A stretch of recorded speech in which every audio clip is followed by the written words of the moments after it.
बाबा त्याला घेऊन व्यासपीठावर येतो, दुमदुमणाऱ्या मॉबला हाताने शांत करतो.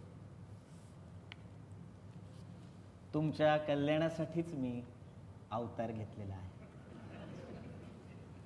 आणि त्यातूनच होतात हे असे चमत्कार. या बालकाला प्रचिती आलेली आहे, तुम्हालाही येईल,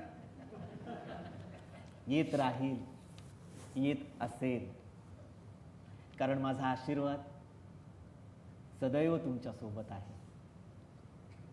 नकोय मला, नकोय मला तुमचा आशीर्वाद. तो न घेतल्याने मला काही फरक पडणार नाहीये, कारण नुसत्या आशीर्वादाने काही होत नाही, तर स्वतःच्या उन्नतीसाठी स्वतःला झगडावं लागतं.